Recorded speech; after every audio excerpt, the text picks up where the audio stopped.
And welcome back. Today we are going to be talking about if you're having issues on the Superbox. Hopefully we could walk you through and have you guys all fixed up so that way you guys know exactly what you're doing. So if you guys are brand new to the channel, consider subscribing, and if you're a returning subscriber, welcome back. I do have a couple of these in stock. If anybody is interested, shoot me an email, rohasentertainment@gmail.com, and I'll try to get you guys here hooked up with a pretty good deal. Okay, first thing is, let's go ahead and come here. There's a couple things to troubleshoot just in case whatever your issue is. We're going to come here to the device. So the first issue, let's just say your remote stopped working. What do you do when your remote stopped working? Okay, there is a little voice assistant thing right here. And this is what it's going to say. I'm just going to go through it really quick so that way you guys understand how it works. So the remote control should be paired at the above two steps. So you got to press the OK button and the reverse button. Synchronization for 8 seconds till LED flash to enter pairing state. And then once it does, press the OK button. Right now it says search completed. I already have mine done. But for those of you guys who are confused, this is the OK button. And then this right here is the reverse button. So this one up here and this one in the middle, you hold it until it flashes red, and then you should be good to go. So once you do that, it says tip, the remote should be paired with those two steps. Step 1 is please check if the remote control is too far from the TV box. Step 2 is check if there's a power problem with the battery or remote control itself. And then 3 is please go to Bluetooth of the system settings to select RC200 for pairing. So that's pretty much how you fix it if anything is going wrong. Check the batteries. I've had so many people say like these are brand new batteries, blah, blah, blah. They plug those batteries into a different remote and it still doesn't work. So sometimes the batteries, even though they're brand new, can be maybe dead on arrival, DOA.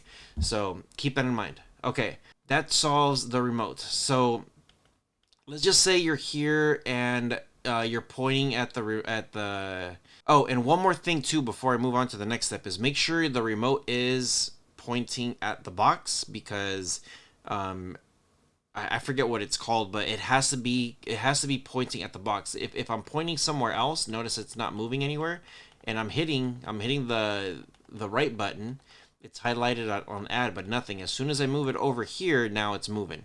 So just keep that in mind. Okay, so you're coming in here, you're going to the apps, you've downloaded stuff, and you're trying to watch something and it's not working. What do? There is an option here to run a speed test. So when you click on that one right next to the little sweeper thing, this will check what your speed test is. Now, I'm not going to run through the whole process, but you want to check to see what it is. Typically, you want to have at least 100 megabytes download speeds. You can run with less. I've seen boxes run at 20 and still have no issues. It just depends if your ISP or internet service provider is blocking you or throttling you. Throttling means slowing you down. If they're doing anything like that, then you might have to get a VPN, or you might have to check the security settings within your router. If you need a VPN, check the description below. I have a really, really good one. With the settings of your router, all you have to do is just go to your app for your internet, go to the settings, and then turn it off. Sometimes those extra settings cause more issues than anything else. If the box is still not working after you've done all that, and I know some people are going to say, like, I've been using Netflix with no issues. I try to use this other app, and that app is giving me issues. Again, your internet service provider can see what you're doing, so they will either block certain things or throttle you, meaning they will slow down your speeds until you switch over to something else. How do you fix that if you're having issues after you install the VPN, after you turned off your settings, after all that stuff? Right there on the bottom, you'll see me, I'm moving that little mouse around, or the cursor. There is a little dude right there. Click on that, and this pops up. If for whatever reason, sometimes, again, internet service providers, because they slow speeds down or whatever they're doing, sometimes they won't populate it, and sometimes it's not even the service provider. It could just be the box being slow. I typically hit the back button, and I will try to click it again. if for whatever reason it still doesn't work, this is like my last resort that I do. I plug the power off and then I will plug it back in. Sometimes by doing something extremely simple with just plugging it off and plugging it back in, I just waited a few seconds and then I just wait till this thing kicks back on and then I can see it. The best thing to do is you want to hit up your whoever you purchased this box from, and ask them questions if it's not working. Notice I just went back to it, clicked it, and now it works. Take a screenshot if you need to, so that way you could save these QR codes. You have your online support, you have a WhatsApp customer support, and then you have an email customer service, and there's also the email right there.